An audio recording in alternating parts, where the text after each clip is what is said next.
So today I'm going to be discussing the don'ts in Poland. So basically this episode is dedicated to those Latter-day Saints who are coming for their mission to Poland, and also like some random people who are Latter-day Saints and for some reason they are going to be in Poland for a while.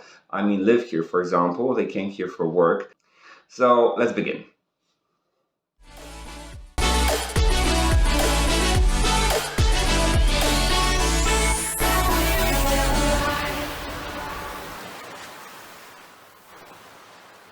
Hello and welcome to my channel. My name is Jan Paweł Skupiński. I am a member of the Church of Jesus Christ of Latter-day Saints. I am a theologian and a linguist. And before I even start, please make sure to subscribe to my channel. And let's start. Basically, you might be wondering, will I be making any references to the book?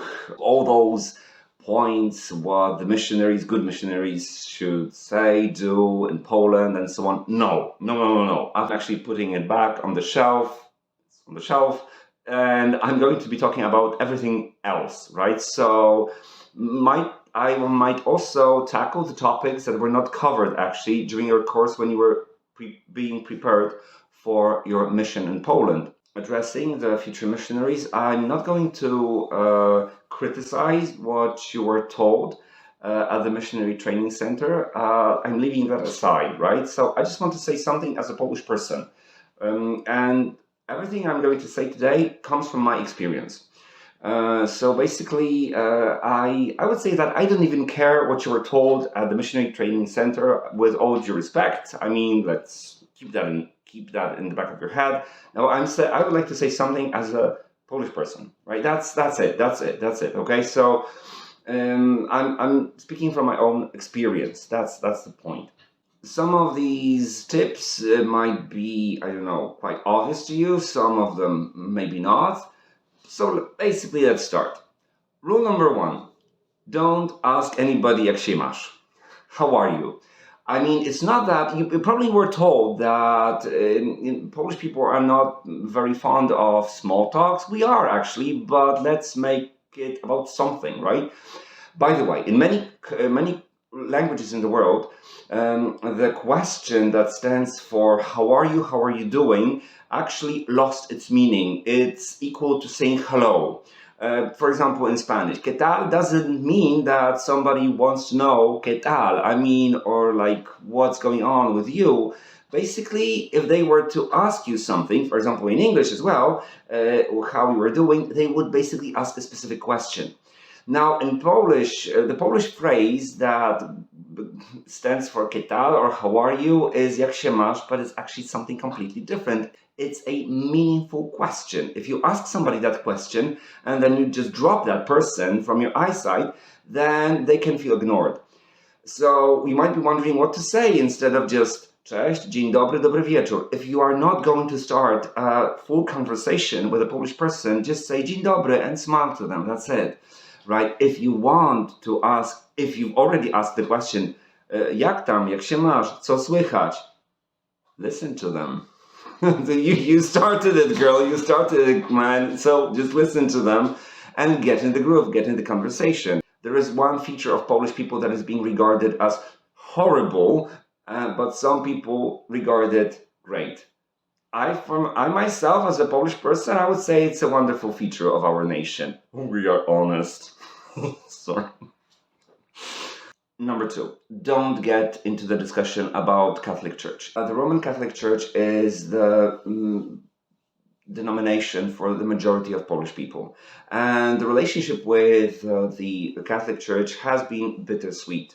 I mean, the nation owes a lot to the Roman Catholic Church as an institution, but also many people who are prominent Roman Catholic activists were also politicians.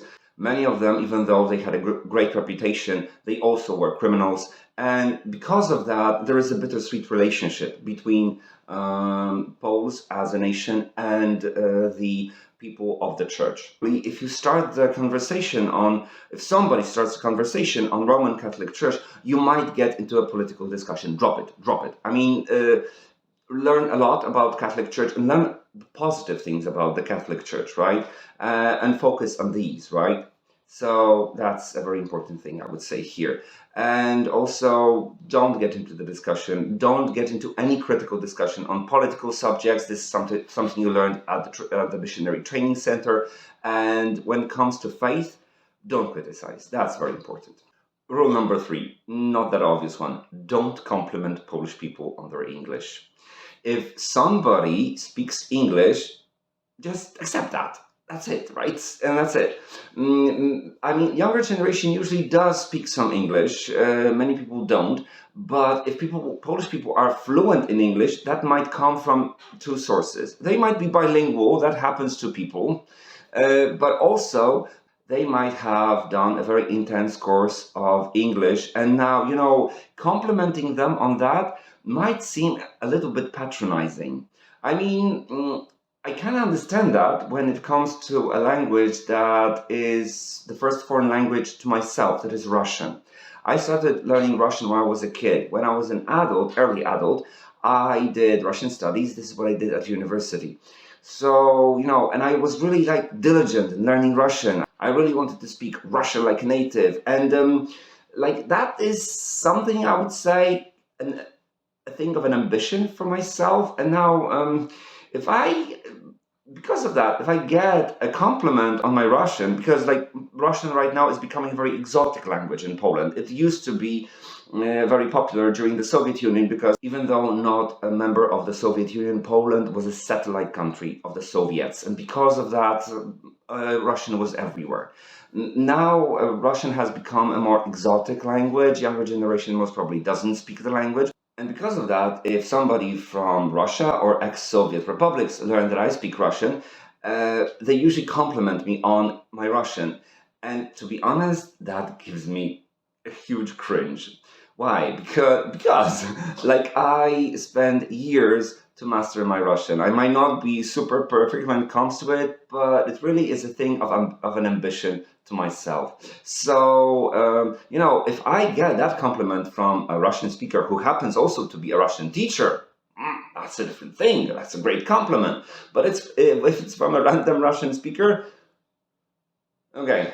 Imagine that you're American, you go to Spain, and you compliment somebody on their English, and that guy happens to be a principal of the local English college. Now, you get the point. Rule number 4. Don't make Mormonism sound Protestant. The point of reference for Mormonism very often, for explaining what Latter-day Saintism or Mormonism is, very often are the Protestant denominations. Why? Because they are the majority in the United States of America. So very often Mormonism is being explained by reference to Lutheranism, Baptism, evangelical churches, and so on and so forth. So, and actually when it comes to Orthodox Church, which is also present in Poland, and Roman-Catholic Church, that doesn't make much sense. Learn as much as you can on what Catholicism is and what Orthodox Christianity is, and then you can make some references. If you run into explaining Latter-day Saint movement by making references to any Protestant denomination, the result might be that you will be understood as, some marginal Protestant religion, or people would absolutely not get what you're actually talking about when making references to some Martin Luther. Who? You're saying that Joseph Smith attended the congregation of the Methodists for a while? Okay, he went to the English school? Right.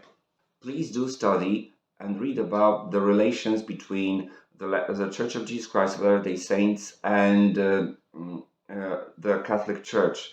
This story is surprising. Actually, has completely been forgotten, not mentioning the fact of a huge friendship between Father Aleman,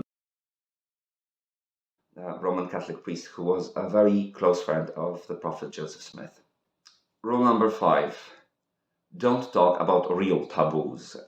If you ask a random Polish person what are the taboo topics in Poland, here I would like to make a reference to a great, fantastic channel, Easy Polish, where there is a video on what are the taboo topics in Poland.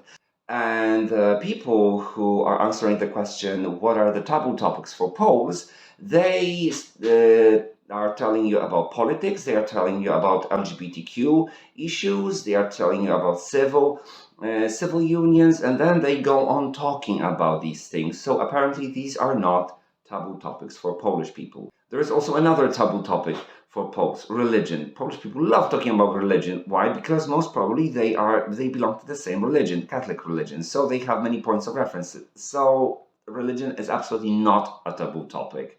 And actually a taboo topic is something that you get shivers when hearing it. There is some blockage in your throat. You're unable to say a word on that. Ask a random person about what they think about LGBTQs or civil unions. They will either be super positive or they will be very critical, but they will keep talking, okay? So that's absolutely none of these is a taboo topic for Polish people. These are not taboo topics. Hear me out. These are not taboo topics. What is a taboo topic for a Polish person? Money! That's it. Don't talk about that topic. And I can understand that. I mean, I never feel comfortable when talking about money. I can start talking about pretty much every topic, even like intimate topics with a random person. Money, no, I always drop that topic. No, I hate it. And rule number 6, don't put your Book of Mormon on the floor. Now you might be wondering, what do Polish people know about the sacred nature of the Book of Mormon? Why would they have anything against it being put on the floor? Well, Polish people are superstitious. That's one thing. But superstitions and the symbols that go with superstitions is one thing, but another thing is the symbolism of certain gestures in countries around the world. Now, when it comes to sacred texts, Polish people have a very huge respect for pretty much every sacred text of every religion, because it's a vessel of culture, it's a vessel of spirituality, it's some vessel of values. So, well, Polish people, doesn't matter what their denomination is, they would never put their Bible on the floor just because of respecting the word of God that it symbolizes and entails. Now, they would also feel not comfortable if they saw a Muslim putting the Holy Quran on the floor. I mean, why would you do it? Don't you respect your own religion, right? That's the thought they would have in their mind. If you put the Book of Mormon as a church member on the floor, they most probably will never talk to you again, okay? Respect yourself. And this is a very important point I would like to mention at the end of this episode. Respect your own culture, respect your own religion, respect the country you came from. Guys, wherever you are in the world, you are always ambassadors of what you are, and nobody cares if you like the country you belong to, the ethnicity you belong to, or religion you belong to. You are always being seen as an ambassador of that particular group. You can make a total fool of yourself, but please, don't make fools of the people you came from. They do not deserve to be punished for your mistakes, okay?